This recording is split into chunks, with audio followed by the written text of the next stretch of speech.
Gimana kita ngelawan perasaan kita kalau lagi diuji? Gimana cara kita bersabar? Karena iman dan sabar itu bisa dibilang satu paket. Nggak disebut orang beriman kalau nggak sabar. Dan insya Allah orang yang sabar itu adalah ciri-ciri orang beriman. Nggak mungkin disebut orang beriman kalau nggak sabar. Kita pikir memang iman itu hanya ucapan. Kalau iman itu cuma ucapan, inna sholati wa nusuki wa mahyaya wa mamati lillahi rabbil alamin, gampang. Kalau iman itu cuma ucapan, hasbiyallah wa ni'mal wakil, gampang. Kalau iman itu cuma ucapan, la haula wa la quwata illa billah, gampang. Kalau iman itu cuma ucapan, iyyaka na'budu wa iyyaka nasta'in, gampang. Tapi Allah mengatakan, wa ma hum bimu'minin. Ahasiban nasu ayyutraku ayyakulu amanna wa hum la yuftanun. Emangnya cukup dengan hanya mengatakan kami telah beriman lalu tidak diuji? Ternyata iman adalah sabar dalam ujian. Jadi enggak mungkin orang disebut beriman sementara dia tidak sabar, sementara dia emosional, sementara dia temperamen, sementara dia orangnya meledak-ledak, sementara dia orangnya mengeluh, sementara dia orangnya berputus asa. Enggak mungkin. Karena ulama mengatakan la tayasu. La tayasu, jangan berputus asa. Fa innal ya's laisa min akhlaqil muslim atau mukmin. Karena sesungguhnya keputusasaan bukan di antara akhlak orang yang beriman. Orang yang beriman itu tidak pernah berputus asa. Serumit apapun masalah kita, kalau kita punya yakin sama Allah bahwa Allah ala kulli syai'in qadir, maka kita pasti akan punya harapan. Kalau kita yakin bahwa Allahu Akbar, sebesar apapun masalah kita, Allah lebih besar daripada masalah kita, kan? Bukankah kita mendengar Allahu Akbar, Allahu Akbar. Ada gitu yang lebih besar daripada Allah? Harusnya kita tidak pernah berdoa kepada Allah sambil mengatakan, ya Allah, saya punya masalah besar. Itu sama aja dengan kita ngeledekin Allah. Sama aja kayak kita datang ke teman kita bilang gini, saya mau pinjam duit. Enggak akan banyak kok, saya tahu kamu kalau kebanyakan kamu enggak akan sanggup. Kan enggak mungkin kita ngomong gitu kan ya. Saya lagi banyak hutang nih. Saya mau minta tolong sama kamu. Insya Allah saya enggak akan minta seutuhnya. Saya tahu kamu juga kurang duitnya.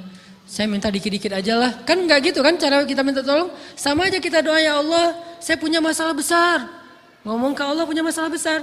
Kalau kita ngomong ke manusia kayak gitu wajar. Tapi ke Allah, ya Allah saya punya masalah kecil nih. Apa? Ada hutang sedikit, berapa? 100 M. Allah kan ghaniyun, maha kaya. Jadi jangan pernah mengatakan 100 M itu besar di hadapan Allah. Kita ngeremehin Allah banget. Bukankah Allah maha kaya? Jangan pernah mengatakan bahwa musibah kita, ditinggalkan orang yang kita cintai, dibully seluruh dunia, itu besar di hadapan Allah. Bukankah Allah cukup buat kamu, kata kamu? Inna sholati wa nusuki wa mahyaya hasbiyallahu ni'mal wakil. Jadi Allahu Akbar. Sehingga kalau kita berdoa, ya Allah saya punya sedikit masalah. Bukankah Umar pernah mengatakan, ya nafsi, idza dhaqat alaikid dunya, fala taquli ya Rabbi indi hammun kabir, faquli ya hammun indi rabbun kabir. Wahai jiwaku, kalau kamu merasakan kesempitan, kegalauan, bingung, sakit, jangan pernah kamu mengatakan, ya Rabbi saya punya masalah besar. Tapi katakanlah, wahai masalah, saya punya Rob yang maha besar. Iman dan harapan, berharap, itu nggak bisa dipisahkan. Iman dan sabar itu nggak bisa dipisahkan. Iman dan berserah diri atau menyerahkan urusannya, tawakul atau kita nyebutnya tawakal, nggak bisa dipisahkan. Bagaimana kita mau menyebut diri kita mukmin sementara kita nggak sabar ketika diuji dengan perasaan? Alhamdulillah kalau kita selama ini masih bersabar dengan ujian fisik. Ujian fisik yang setiap hari kita alamin apa? Lelah, capek, pulang kerja, pulang sekolah, pulang dari kampus, ngaji. Capek kan? Belum lagi macet-macetan, belum mandi pula. Dari tadi pagi, dari semalam kurang tidur, dan segala macam. Lelah, capek, ngantuk. Kadang-kadang sampai drop kesehatan kita. Kita bisa laluin itu, nggak apa-apa, capek-capek juga. Yang penting saya pengen belajar.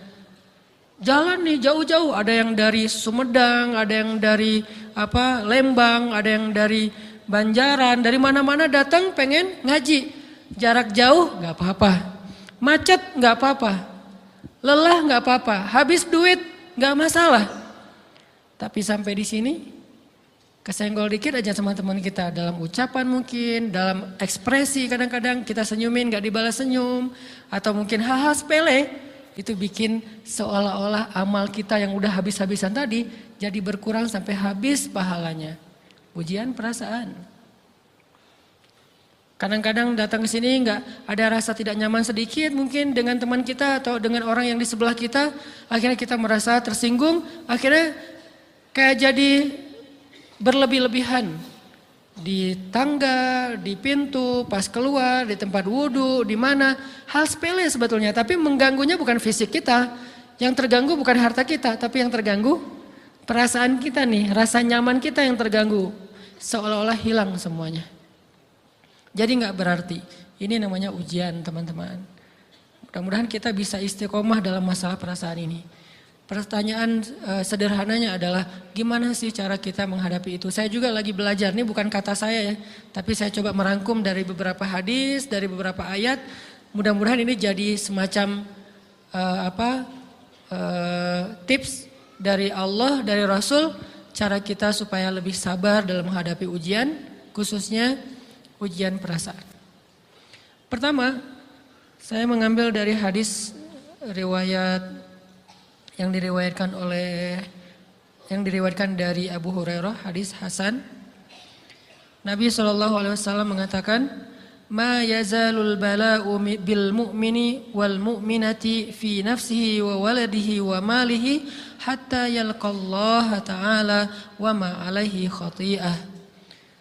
Tidaklah seseorang selesai diuji, baik dia laki-laki orang yang beriman atau perempuan yang beriman, baik itu ujiannya terjadi pada dirinya atau melalui anaknya atau melalui hartanya, artinya ujian harta, ujian fisik, ujian perasaan, sampai dia bertemu dengan Allah dan dia tidak punya dosa. Apa maksud dari hadis ini? Ujian itu tidak akan berakhir kecuali kalau dosa kita sudah habis. Allah akan menguji kita terus untuk membersihkan diri kita dari dosa. Sehingga yang harus kita coba bangun awareness dalam diri kita kalau lagi diuji, Allah pengen membersihkan dosa saya nih. Sehingga kita ridho dengan ujian, bukan ikhlas ya. Kalau ikhlas ibadah, kalau ujian ridho, rela. Saya ridho ya Allah walaupun ini berat. Saya ridho ya Allah walaupun saya berharap Engkau beri jalan keluar. Saya ridho ya Allah walaupun saya berharap ditolong oleh Allah. Tapi tetap ridho diberikan ujian itu. Sambil berdoa diberikan jalan keluar, ditolong, diberikan keajaiban, cuman gak mau mengeluh. Dan berdoa meminta jalan keluar bukan mengeluh, itu ibadah. Berdoa itu ibadah dalam Islam. Sehingga Allah suka banget sama hamba yang berdoa. Allah suka dengan hamba yang curhat. Nabi itu kalau lagi curhat, doanya aja bisa berjam-jam cuma doa doang tuh. Kayak hadis Aisyah pas lagi cemburu malam-malam kan, Aisyah lagi tidur, ini jatah malamnya Aisyah. Tiba-tiba dia nyari-nyari raba-raba, Nabi nggak ada, dicari di kamar mandi nggak ada. Biasanya Nabi sholat di sebelah Aisyah. Wah curiga nih, jangan-jangan ke rumah si Fulan. Dicari ke rumahnya, ditelepon nggak aktif, mungkin lagi dicas, datang ke rumahnya. Ketuk pintu. Hafsah, Nabi di rumah kamu nggak? Enggak Aisyah, beneran. Cari ke rumah Sofia. Sofia, Nabi di sini nggak? Enggak, beneran. Cari ke rumah Maria. Maria di sini nggak Nabi? Enggak. Kemana ya Nabi? Rumah istri-istri yang lain gak ada. Pas balik ke rumahnya, ngelewat masjid, ngelihat Nabi lagi sujud di Masjid Nabawi, di mihrab. Dan Aisyah mendengar Nabi menangis sambil berdoa. Dan sujudnya itu seperti membaca 1 juz Al-Quran. Dan itu isinya doa nangis. Robbi. Jadi kalau kita katakan gak usah banyak berdoa sama Allah, malu. Justru Allah suka kepada hamba yang berdoa.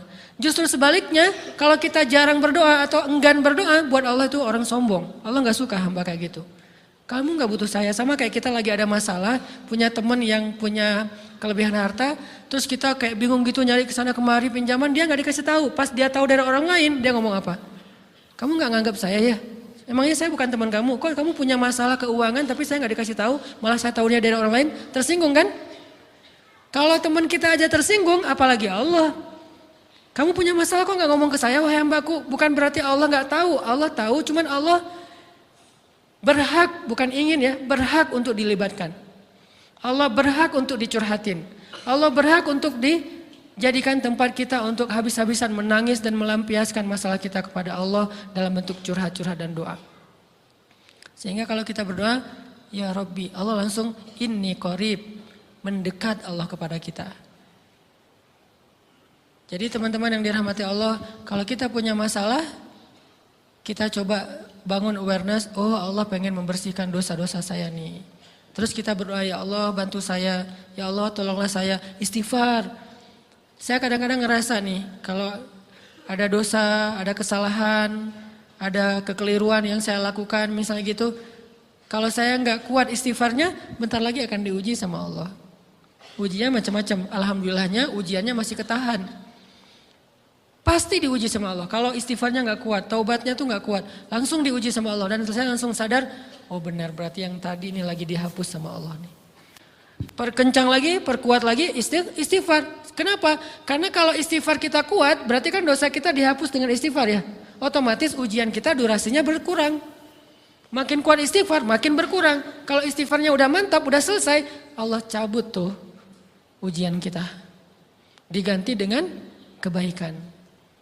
Jadi teman-teman, kita coba sadari, oh kalau Allah menguji saya, emang saya banyak dosa. Sebelum kita mencari kambing hitam, nyalah-nyalahin orang lain, sebelum kita marah kepada orang lain, kadang wajar kita marah kepada orang lain gara-gara ucapannya, komennya, teks dari dia, wajar.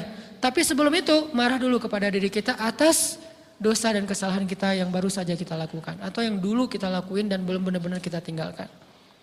Kalau kita ngerasa banyak dosa di masa lalu sebelum kita taubat, hijrah, berarti mungkin itulah alasan kenapa sekarang kita diuji setelah hijrah. Kenapa agak-agak harus jungkir balik setelah kita hijrah. Kenapa harus sedikit berdarah-darah setelah kita hijrah. Anggap aja itu untuk mengkifarat, membersihkan dosa-dosa kita yang telah lalu. Supaya apa? Supaya kalau kita pulang kepada Allah, kita pulang dalam keadaan bersih. Dan itu pasti akan menjadi orang yang paling beruntung. Daripada nanti diberesin di akhirat, mending diberesin di dunia kan. Soalnya kalau diberesin di akhirat, itu lebih berat. Akhirat itu perlakuannya beda dengan di dunia. Di dunia kalau kita salah, akan dibalas oleh Allah. Kalau kita belum taubat, dibalas oleh Allah sama. Tapi di akhirat, ukurannya beda. Sehingga heran ya, kalau ada orang yang merasa beruntung lolos dari hukuman dunia, dia pikir dia udah lolos dari hukuman Allah.